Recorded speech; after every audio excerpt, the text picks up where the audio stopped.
తెలంగాణలో ప్రైవేట్ స్కూళ్ల ఫీజుల పేరుతో తల్లిదండ్రులను దోపిడీ చేస్తున్నాయని బీజేవైఎం ఆరోపించింది. ఫీజులు నియంత్రించాలని డిమాండ్ చేస్తూ మాసబ్ ట్యాంక్ దగ్గర ఆందోళన నిర్వహించింది. విద్యా వ్యాపారం కాదని ఫీజుల నియంత్రణ బిల్లును అమలు చేయాలని డిమాండ్ చేసింది. ఫీజులను పెంచిన ప్రైవేట్ పాఠశాల గుర్తింపును వెంటనే రద్దు చేయాలంటూ డిమాండ్ చేసింది. అటు ప్రభుత్వానికి వ్యతిరేకంగా బీజేవైఎం నేతలు నినాదాలు చేశారు.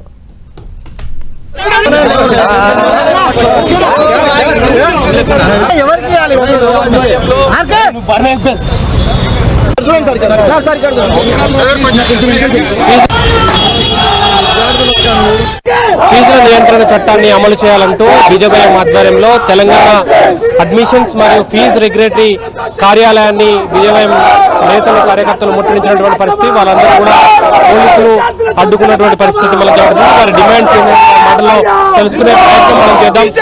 ఏం డిమాండ్ చేస్తున్నారు? ఈరోజు భారతీయ జనతా యువ మోర్చా ఆధ్వర్యంలో ఈ కాంగ్రెస్ పార్టీ కార్పొరేట్ శక్తులకు వంత వాడుతా ఉన్నది. లక్షల్లో ఫీజులు వసూలు చేస్తూ డొనేషన్ల పేరుతో, అదేవిధంగా అడ్మిషన్ల పేరుతోని ఈ కార్పొరేట్ కాలేజెస్ కావచ్చు, కార్పొరేట్ స్కూల్స్ కావచ్చు, ఈ ఫీజుల నియంత్రణ చేయడంలో ఈ కాంగ్రెస్ పార్టీ విఫలమని చెప్తా ఉన్నా. ఈ కాంగ్రెస్ పార్టీ అంటే మోసం, అవినీతి అని చెప్తా ఉన్నా. ఎందుకు అంటే ఈ 2 సంవత్సరాల్లో ఈ కాంగ్రెస్ పార్టీ వచ్చినప్పటి నుంచి అనేక కార్పొరేట్ శక్తులు వంతబాడుతూ ఫీజుల నియంత్రణ చేయడంలో ఈ కాంగ్రెస్ పార్టీ ఫెయిల్ అయింది. రేవంత్ రెడ్డి విద్యాశాఖ మంత్రిగా ఫెయిల్ అని చెప్తా ఉన్నా, ఒక చీఫ్ మినిస్టర్ గా ఫెయిల్ అయ్యాడు.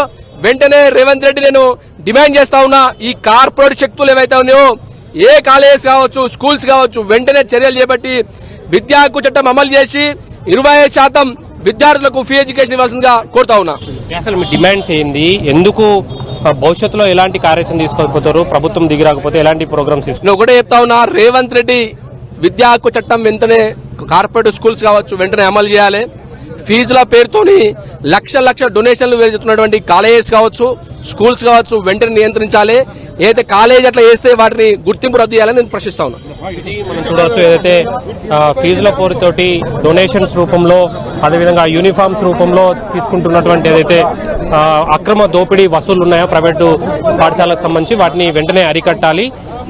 లేకపోతే ప్రభుత్వం దీనిపైన చర్యలు తీసుకోకపోతే మా భవిష్యత్తులో మరిన్ని నిరసన కార్యక్రమాలు చేపడతానంటూ కూడా బీజేవైఎం నేతలు డిమాండ్ చేస్తున్నటువంటి పరిస్థితి మనం చూడొచ్చు. కెమెరామెన్ సాదాతో అజయ్, ఎన్టీవీ, హైదరాబాద్.